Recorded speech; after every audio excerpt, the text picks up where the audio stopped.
Thanks everyone for being here. As Sophie mentioned, this is the second in our series of conversations, and today we're really going to focus on fashion in the museum and the implications of that. So fashion exhibitions are incredibly popular and prominent right now. I mean, even if we just look at the galleries around the country at the moment, there are 5 blockbuster fashion exhibitions in some of our major state institutions. Why do you think fashion is so popular at this moment in time in the museum? Good afternoon, everybody. Thanks for coming along.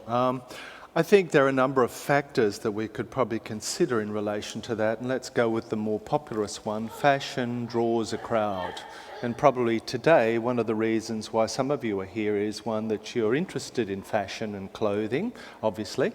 And secondly, you might be a follower of fashion designers of a particular kind, or you may have a more general interest in even history. So I think from a perspective, those sort of fundamentals capture the imagination of directors and curators in museums today. So it's, if I can be crude for a minute, the bums on seat stuff, I think, is really fundamental to getting an audience, a crowd into a public museum. But if we put that aside and we stay with why fashion and garments and clothing are important, we can make synergistic connections between fashion, clothing, and our daily lives. So in some ways, fashion in the museum is about reflecting ourselves through the objects and the garments. So I think museums today, embracing it in Australia in particular, are well placed to do it for the obvious reasons that I've just stated,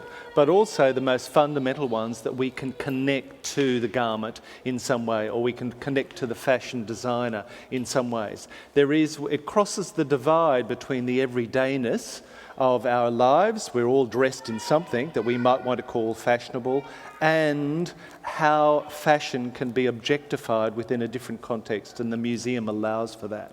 So I think there's a number of dynamics that go on. I think fashion in the museum too has always been somewhat problematic until recent times, because while we might call it design, fashion design has not always set comfortably in the broader understanding of the public museum, especially when we think of the public museum as it was at the start of the century before last, and even at the end of the last century. It was still somewhat problematic. And so we've moved in to the 21st century, those barriers are starting to slowly fall away, and I think we'll explore some of those as we go along. But do you think, I think audience attendance to these exhibitions tells us that they are popular, that people like them. Yeah. But I still find, and I'm sure you have as well, that there is a lot of critical resistance still to fashion in the museum. Why do you think that resistance still exists? Well, I think the critical resistance exists on a number of reasons. The popularist notion of fashion is one thing in itself, that it can be about the everyday by way of dress. And I think that itself is one of the aspects that is an impediment to criticality, that notion of the popular. But if you look at cultural studies in universities that have taken off in the last 30 years in particular, the notion of the popular, and I'm using that in a very generic way here, I think has actually given the popular, and I'm using popular in that broader sense, a sense, an imperative to be studied and considered. So while we've still got in traditional understandings of academic disciplines, that notion of dress and the popular being somewhat to the side and not really real research possibilities, there is the other side that says, look, popular culture and cultural studies itself opens up these vistas. So I think there's still a tension around those things. But you're seeing more and more people writing about it. You know, we've got key academics, one that recently said something about they didn't think fashion should be in the museum, exactly what you're talking about, for a particular reason, and it was about notions of design in the museum as not being, still being problematic. So I think while you've raised that as a question, I think the audience is still out on that one, the jury's still out on it, I should say. But I think as more and more criticality comes around cultural studies and the notion of the popular and the everyday, fashion in the museum actually gets the museum to reevaluate its reason for being. And could you say in that instance that it's akin to, say, something like photography, which once upon a time was seen as very problematic in the art canon and is now completely accepted? Yes, and the art canon that you mentioned and the discipline of curation as it was have both changed dramatically over the last 20 or 30 years. In particular, if we have to look at a particular time, probably since the Second World War in particular. So I think those tensions still exist. Now, photography has been embraced much more so in the last 25 to 30 years. Again, ballparks we're using here. The same with fashion.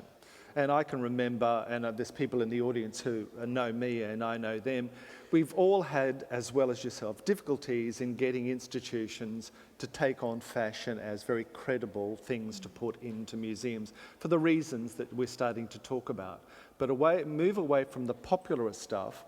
We think about fashion as design. And design has got its popular side, in again generic terms, and it's got its conceptual side. And I think that's what we should be starting to think about more when it comes to fashion in the museum, because it's not just putting things on show for you and I to come in and have a look at. It's about how the object, whatever it is, whether it's a garment or whatever, how it actually interacts with you. And objects of fashion, whether they're clothing or other things, but clothing, is a wonderful thing to start thinking about you and I and the relationship to that object. And it comes back to everydayness, and it comes back to design and indirectly conceptual criticality. And how do you think, you've talked about fashion as something popular, as something embodied, as something that's a part of our daily lives. But how does fashion change when it moves into the museum, which is a space where it can really no longer be that? It isn't something that we really interact with in the way that we have in our lives previously. Yeah, well, fashion in the museum is, as we might understand from general understandings of museum, it's a place that can objectify art in the broader sense, or design or photography, and it can objectify fashion as well. It's a liminal space. It's a space that sits outside of everydayness. You come to this building today, you come to actually experience something that is physically away from everydayness in this case. No, so it's sometimes been called a place of liminality. And that liminality, I think, is so important when we're thinking about fashion in the museum, because it allows the object on display to be objectified in a way that it couldn't be if it was in a department store. Now, it could be in a department store to a degree objectified, because if you say a fashion garment on a mannequin, you'd actually be looking at it in a particular context, and you'd be reading it as something you could purchase, and you could possibly be saying, would that look good on me? Would I buy that for a friend or whatever? Whereas in the museum, some of us may still have those same thoughts. Would it look good on me? But we may then ask questions like, I'm really interested in how the design has conceptually come up with this particular object, and why. What's the history of the design? What's the history of the garment? What's the history of the idea behind the making of the garment? And that's what museums can do very well, and that's what this show, I think, does, because it takes the object out of its everydayness and it puts it into an environment where you can look at it objectively, where you can actually look at it in a particular, I suppose, the cool light of rationality. That's what's involved. So when you walk through this exhibition here, the first thing you see are objects in a row, mannequins with clothing on them in a row. Now, when I walked in for the first time, I immediately saw catwalk. I understood that. And that is in some ways comfortable, because we can associate objects such as fashion garments and the catwalk. That is about the selling of the idea. A whole fashion line is going to go on display through the various catwalks at various locations around the world. So that is about objectifying, but it's also about potential sales. Here we don't have sales, but we have sales of ideas. And that's the thing that the museum's also us about. It's about not just the liminal space where you can objectify, but it's about ideas, and it's about thinking through those ideas. You might then go from a show like this and go back and look at some of the designers and if you wanted to purchase, you could. And I think you'd start to see them in a very different light. You'd actually see them as conceptual artists, as designers, as problem solvers, as technicians, and also as people that connect to, and I've used the word now a number of times, everydayness. Because fashion is not just about everydayness, obviously, but I'm wanting to get that across, that we connect to it in fundamental ways, and then we can disassociate ourselves with it as well. I haven't brought in the word taste here, because that's a different thing altogether. I'm just talking about objects and their relationship to us in particular, and then when we come into the gallery, the objects change and our relationships to them change. And the kinds of exhibitions that we see now really have their precedent in the first contemporary fashion exhibitions in the early 70s, which happened internationally. And we had similar things in Australia from the early 80s onwards. Yeah. So we were fairly close behind with Yeah. that. And that's really set the tone, I suppose, for what we see now. But how was fashion and dress and textiles presented in the museum before that? Well, fashion and dress in the museum, if we go see, say, pre-1950s, again, general timeframes, is I think it was looked as a very different thing. It was almost had, for want of a better term, and I'll use this in a pejorative term, almost an archaeological feel about it to me, because it was about digging up the past and putting it on display. And I'm talking about, I've been to the museum in Bath, for example, that at times has, historic costume on display. So you go along and you have a history lesson. Oh, things like 17th century dress, or they wore crinolines, or they had busts of this type, or the fabric was that thing, or didn't the women have small waists, or aren't they small, or what they do? So all these questions related to the notion of history. And I think that sort of style of exhibition was basically there. And it was called, remember, dress or textiles. Or costume. Or costume, yes. There was never this thing of fashion. So the terminology is also important to us. Dress, costume, textiles, fashion. And then we could add in the 20th century, or late 19th century, end of the 20th century, notions of glamour and identity and gender politics, all these things that started to actually get to make us understand fashion differently. So I think prior to roughly the 1950s, give or take a few exhibitions that were different from that, changed things. After then, things changed. Now, why did they change? I think in relation to the museum, you actually started to get museums that were built differently. And the Pompidou Centre, for example, in Paris is one of those, where it wasn't just a museum, as in an art museum, it became a people's place. It was a library, a cinema, a gallery. So if museums and galleries were changing, so too was there an imperative to get the fashion exhibition, once known as the costume or textile exhibition, it also inevitably changed. Now, change comes from the popularist. It comes from outside the museum, and then there's a need and a want to change. So I think you can see those two demarcations quite clearly. And then we're sort of maybe 10 years behind some of the European and American examples, and Diana Vreeland from the Met, I think in the early 80s, was a trailblazer when it came to developing exhibitions that had a less what I would call static imperative. There was the notion of the body is absent when it comes to the fashion garment, but the body is present in a way that we bring our experience to the viewing, which is our body in the space. So I think it was driven by popular culture as well. There is definitely a very big push that you start to see, and there are some seminal exhibitions that Diana put on in New York at the Met that started to change those things significantly. Well, I think it's interesting that the people who really did change it and set the tone for what we're seeing now were Diana Vreeland, who was a fashion editor, so she wasn't trained in the museum, and Cecil Beaton, who was Absolutely.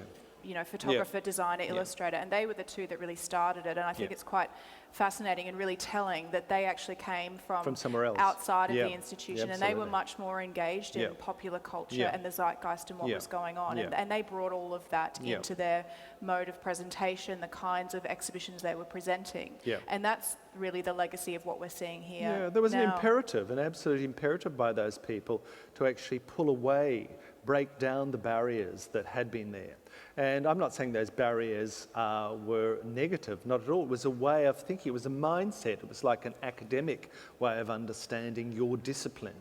But soon as these more popularist imperatives came in, it freed up the gallery and the museum through the exhibitions of those people in particular to start to think slightly differently. And that's where I think the museum and the art gallery, move away. We also have people like Peter Virgo from the late 1980s who, in his book called The New Museology, talks about this thing of moving audiences in museums away from the object-centred understanding of in this case might be the garment or the painting or whatever it is, to having a much more focused on the individual experience of going to the museum and interacting with those objects. So that move away from object-centred to people-centred is certainly something that sits almost hand in glove with Diana Vreeland of the early 80s, Peter Virgo of the late 80s, and Cecil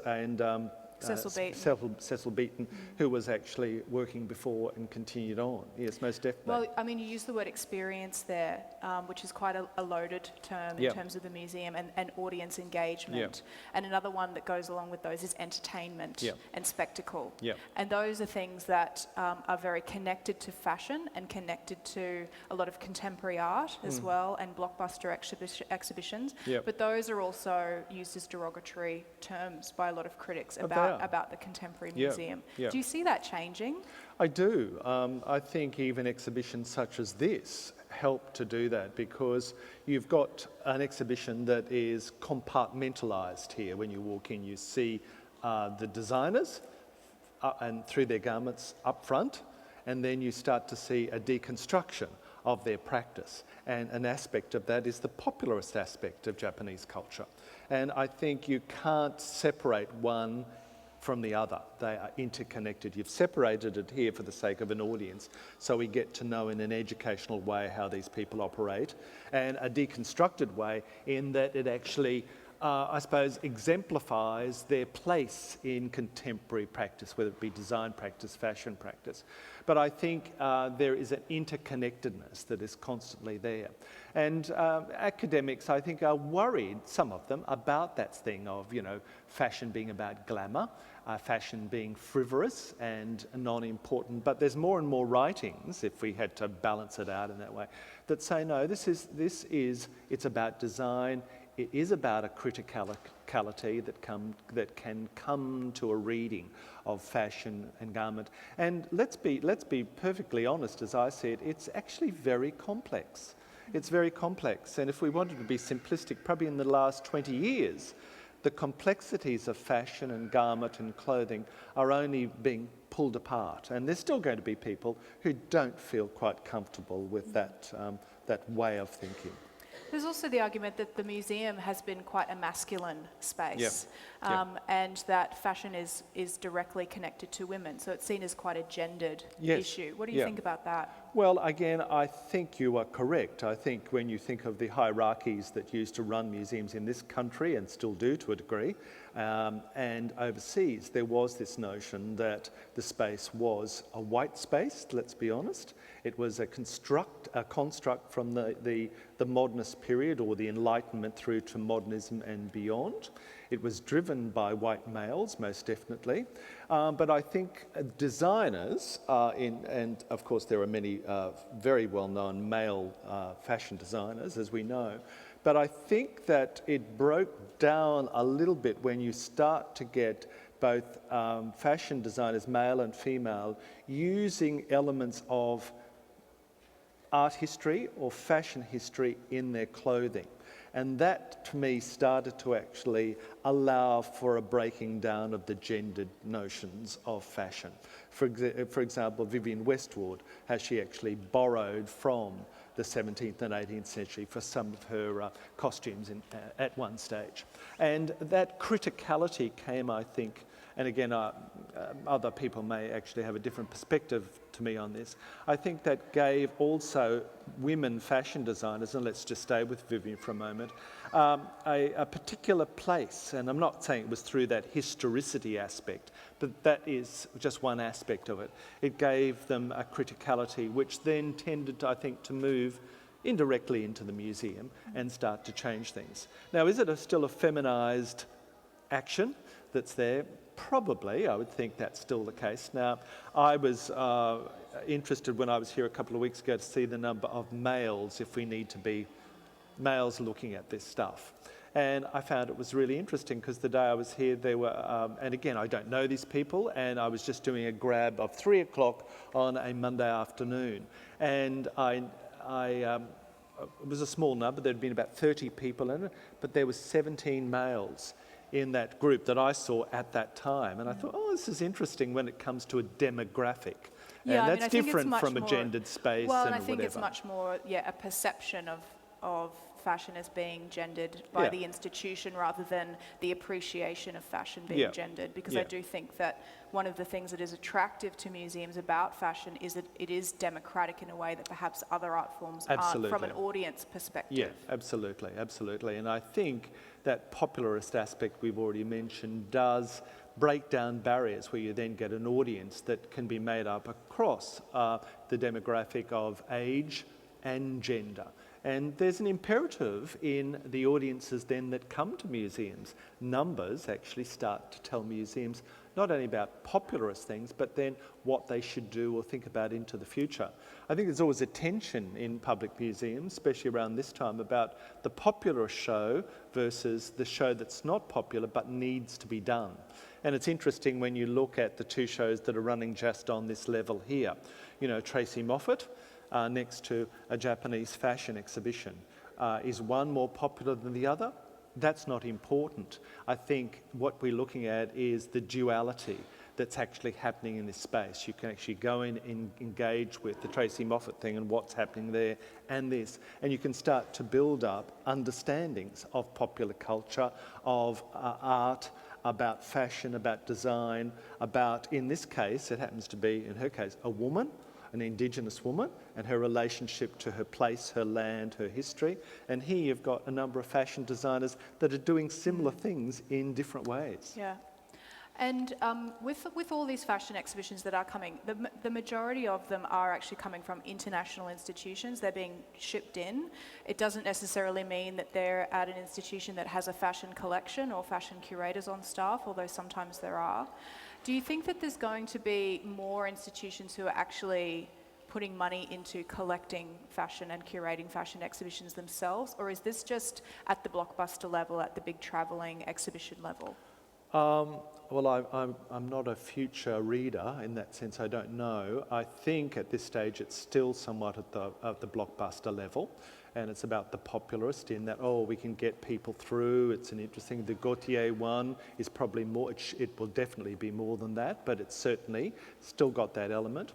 I think if we just bring it to a local, this institution in particular, when they embraced the Eastern Pearson show a couple of years ago, and there were large numbers coming to that, I think there was built into the policies here this notion of supporting the local. So while we've got the big blockbusters, as we're calling it, that still come, hopefully that opens the door further to actually embracing the local and in some ways allowing the local to actually speak in choir with the international, most definitely. But that's still driven to a degree by glamour.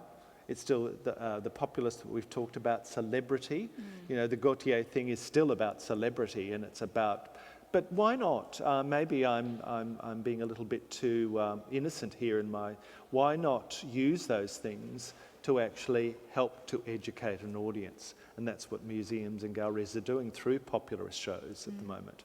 And if it's in some case populist blockbusters get people in the door for the first time, well, maybe they'll come back a second and a third time, and it's the second and third time visited to a museum that's so important. If you talk about demographics and audiences, it's not the first one. But if an exhibition gets somebody in and it can be deemed to be popularist and blockbuster, it's done its job.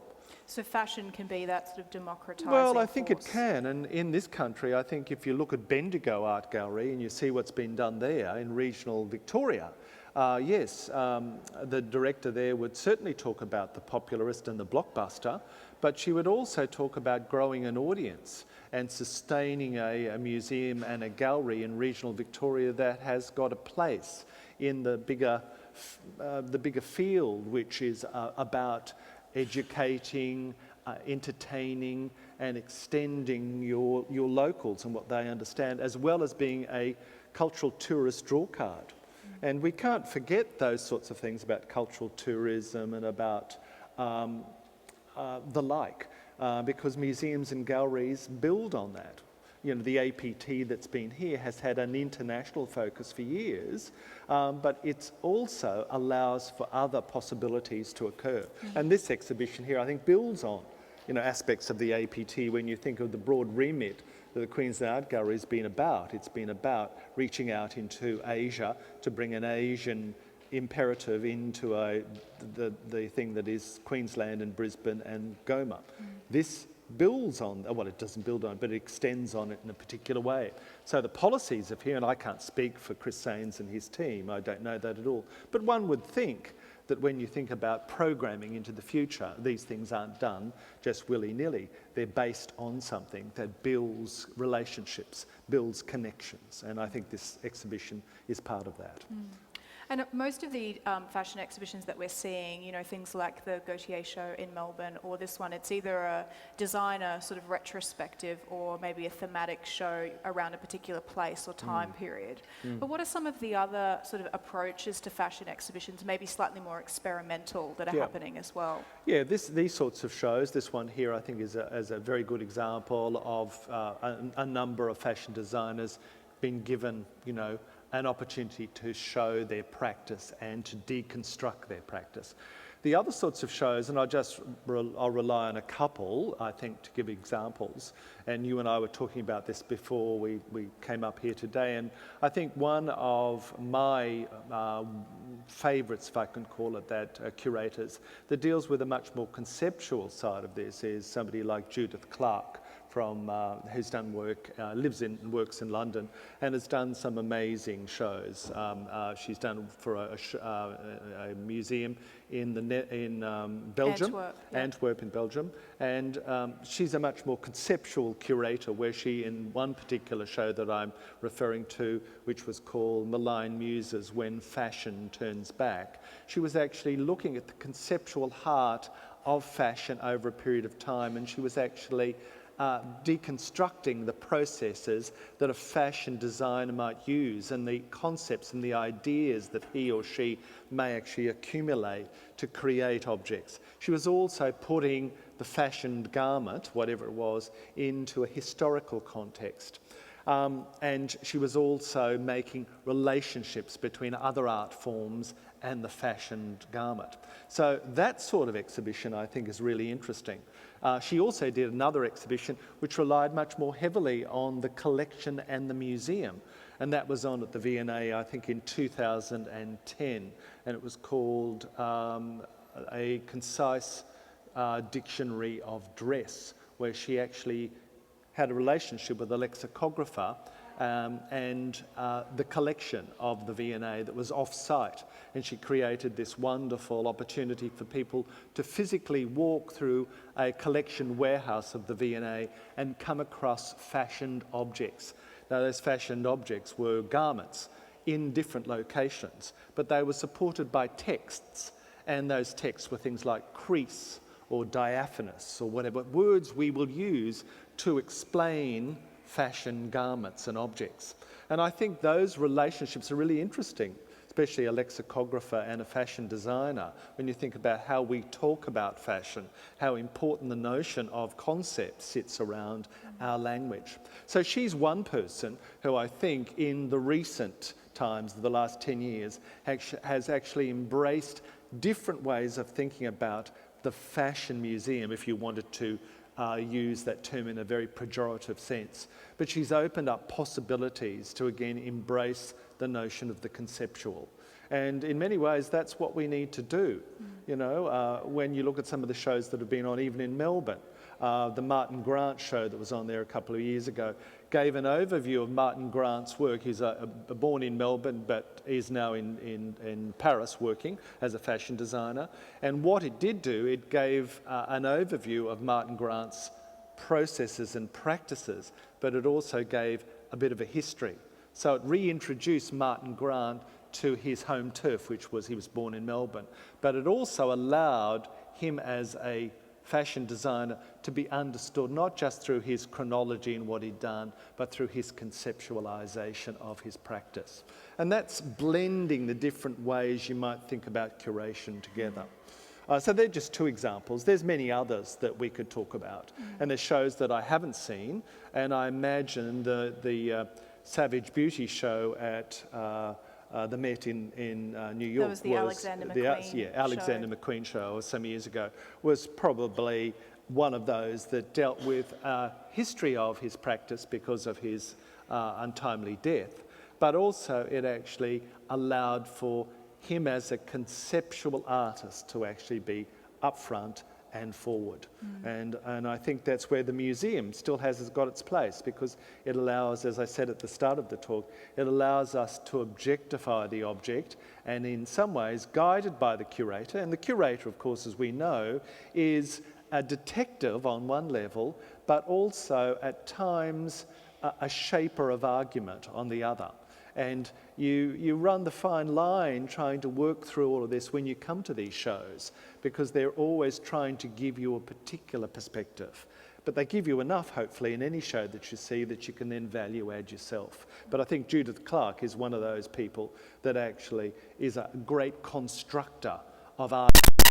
And that's what strong curatorial work does. And you can see it in this exhibition as well, and the one that you have done over there at the Museum of Brisbane. It's about argument, but it's about argument of a different kind. You've got a history of Hollywood cinema on display. It happens to be correct me if I'm wrong here, a person that's collected those garments, who's passionate, who's a local guy, who is a solicitor or barrister, and so he's had a passion for these things. Nadia comes along as a curator, and she actually develops an argument. Now, the argument has got its historical overview, but it's also got within it other ways of understanding the personalities that were Hollywood legends, and the dress designers and their relationship, Edith Head, for example, with a whole range of them. All of those that are built into it. So you can walk in and look at that show, and I urge you, if you haven't gone. Thanks, this Craig. is not. This is quite separate. I didn't tell him to say any of this. You didn't say it at all, but it's certainly worth it. Please go and have a look at that. And it would be great for you to compare that sort of show over at the Museum Brisbane right now, this sort of show, and the show at the museum here, Undressed, to see different approaches to curatorial practice. We're still talking about fashion, we're still talking about costume and dress, but we're talking about them in very different ways. Of course, the contexts are completely Yeah, I think different. you're right, actually. We're really lucky to have, at the moment, 3 quite different approaches to the fashion exhibition that we can go and have a look at and think about.